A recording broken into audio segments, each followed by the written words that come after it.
नमस्कार विद्यार्थी मित्रांनो, आज आपण इयत्ता 6वीच्या मराठी विषयाचा पुढील भाग पाहणार आहोत, जी आहे एक कविता आणि त्या कवितेचे नाव आहे चंद्रावरची शाळा.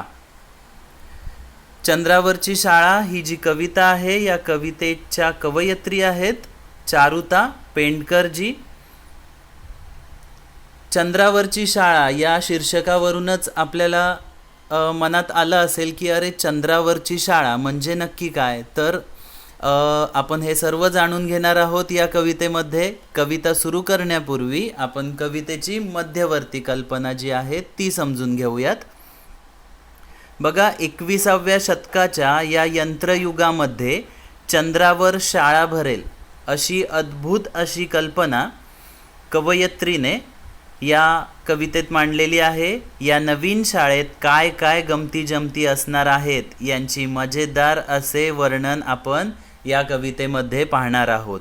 म्हणजेच हे जे आत्ता यंत्राचं युग आहे, या यंत्राच्या युगामध्ये चंद्रावर जर शाळा भरली तर काय होईल, आणि अशी एक रोमांचक अद्भुत अशी कल्पना कवयित्रीने इथे केलेली आहे. आणि या नवीन चंद्रावरच्या शाळेमध्ये काय काय गमती जमती होणार आहेत, आपल्याला अभ्यास कसा करावा लागणार आहे, याचं मजेदार वर्णन त्यांनी इथे केलेलं आहे. चला तर मग आपण कवितेकडे वळूया.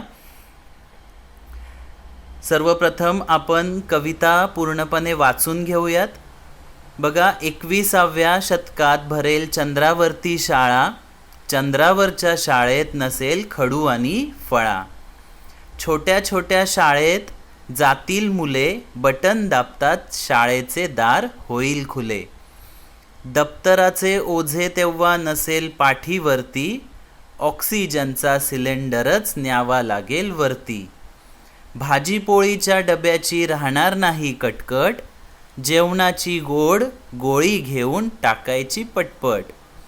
पिटीचा तास कसा होतो ते पाहाल, एक उडी मारताच तसेच तरंगत राहाल.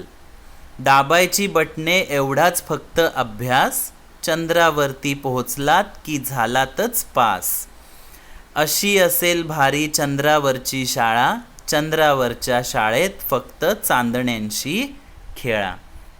बघा, किती मजेदार अशी कविता आहे. आपण कवितेचा भावार्थ समजून घेणार आहोत. तत्पूर्वी आपण कवितेत आलेले जे कठीण शब्द आहेत त्या शब्दांचे अर्थ आपण बघूयात. बघा, शतक, शतक म्हणजे 100 वर्ष. यान म्हणजे अवकाशयान, स्पेसशिप.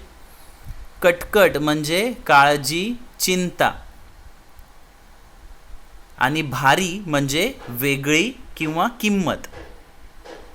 बघा, कवितेच्या पहिल्या ओळी काय दिलेल्या आहेत आपल्याला, 21व्या शतकात भरेल चंद्रावरती शाळा, चंद्रावरच्या शाळेत नसेल खडू आणि फळा. तर कवयित्रीने इथे काय कल्पना केलेली आहे की 21वं हे जे यंत्राचं युग आहे, या यंत्राच्या युगामध्ये शाळा कुठे भरणार आहे, चंद्रावरती भरणार आहे. किंवा जर चंद्रावरती शाळा जर भरली तर ती शाळा कशी असेल, तर याचं वर्णन आपल्याला त्या सांगत आहेत. तर कवयित्री काय म्हणतात, जर 21व्या शतकात चंद्रावर शाळा भरली तर ती शाळा कशी असेल, त्या शाळेमध्ये खडूही नसेल आणि फळाही नसेल, अशी ही आगळी वेगळी शाळा असणार आहे. छोट्या छोट्या शाळेत जातील मुले, बटन दाबतात शाळेचे दार होईल खुले. अशा या छोट्या छोट्या चंद्रावरती शाळा असणार आहेत. आणि या शाळेत मुलं अशी चित्रात दाखवल्याप्रमाणे बघा, यानामध्ये, अवकाशयानामध्ये बसून चंद्रावरती जाणार आहेत. आणि बटन दाबलं की लगेच शाळेचं दार उघडणार आहे. दप्तराचे ओझे तेव्हा नसेल पाठीवरती, ऑक्सिजनचा सिलेंडरच न्यावा लागेल वरती.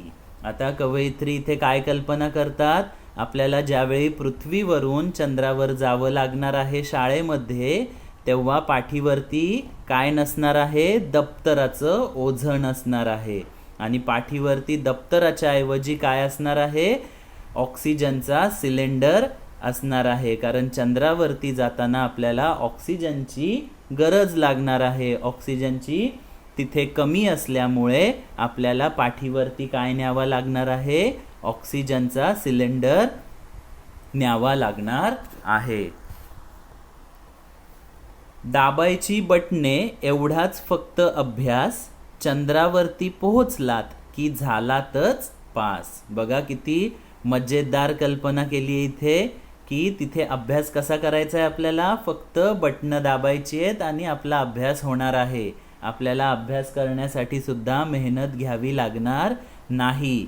आणि जर आपण चंद्रावरती शाळेत पोहोचलो की आपण काय होणार आहोत, पासच होणार आहोत. आपल्याला मेहनत करावी लागणार नाही, अभ्यास करावा लागणार नाही. आपण बटणं दाबून लगेचच पास होणार आहोत. अशी कल्पना कवयित्रींनी इथे केलेली आहे. भाजी पोळीच्या डब्याची राहणार नाही कटकट, जेवणाची गोड गोळी घेऊन टाकायची पटपट. बघा आता आणखी एक तुमच्या मज्जेची गोष्ट होणार आहे चंद्रावरच्या शाळेत की भाजी पोळीच्या डब्याची कटकट राहणार नाही. तुम्हा सर्व मुलांना भाजी पोळीचा कंटाळा येत असतो. टिफिनमध्ये डब्यामध्ये आपल्याला भाजी पोळी नको असते, आपल्याला चमचमीत असं बाहेरचं खायला पाहिजे असतं. तर ही जी कटकट आहे भाजी पोळीच्या डब्याची ती सुद्धा चंद्रावरच्या शाळेत नसणार आहे. तिथे आपल्याला जेवणाची गोड गोड गोळी मिळणार आहे आणि ती गोड गोळी खाऊन आपलं पोट भरणार आहे असं इथे कवयित्री सांगत आहेत. पुढे बघा, पीटीचा तास कसा होतो ते पाहाल, एक उडी मारताच तसेच तरंगत राहाल. बघा पीटीचा तास तिथे कसा होणार आहे, तर मैदानामध्ये आपण उडी मारली की तसेच आपण तरंगत राहणार आहोत. कारण चंद्रावरती गुरुत्वाकर्षण कमी आहे हे आपल्याला माहीत आहे. तिथे जर आपण उडी मारली तर पृथ्वीला पुन्हा स्पर्श करायला किंवा जमिनीला पूर्ण स्पर्श करायला वेळ लागतो. आपलं शरीर तितक्या पटकन जमिनीला टेकत नाही, आपण हवेत तरंगत राहतो. आपला बॅलन्स होत नाही कारण तिथे गुरुत्वाकर्षण शक्ती कमी आहे. पण मजेशीर अशी ही चंद्रावरच्या शाळेतली गंमत असणार आहे. आपण मैदानात खेळताना उड्या मारत राहिलो की हवेत तरंगत राहणार आहोत. पुढे बघा, अशी असेल भारी चंद्रावरची शाळा, चंद्रावरच्या शाळेत फक्त चांदण्यांशी खेळा. अशी ही विविध गोष्टी वेगळ्या असणारी अशी ही चंद्रावरची शाळा असणार आहे. आणि या शाळेमध्ये जाऊन फक्त काय करायचंय आपल्याला, चांदण्यांशी खेळायचं आहे. म्हणजे तिथे आपल्याला ना खडू असणार आहे ना फळा असणार आहे. अभ्यास फक्त बटणांवरती होणार आहे. टिफिनमध्ये आपल्याला काहीच न्यायचं नाहीये, पाठीवरती दप्तर न्यायचं नाहीये. अशी ही सुंदर चंद्रावरती शाळा भरणार आहे. आणि त्या सुंदर अशा चंद्रावरच्या शाळेत आपल्याला खूप खूप धम्माल करायला मिळणार आहे. अशी कल्पना कवयित्री चारुताजी यांनी इथे केलेली आहे. तर अशी ही सुंदर कविता इथे संपलेली आहे. तुम्हाला ही कविता नक्की नक्की आवडली असणार आहे अशी मी अपेक्षा करतो. पुढच्या व्हिडिओमध्ये आपण नवीन एक पाठ घेऊन भेटणार आहोत. तोपर्यंत इथेच थांबूयात. धन्यवाद.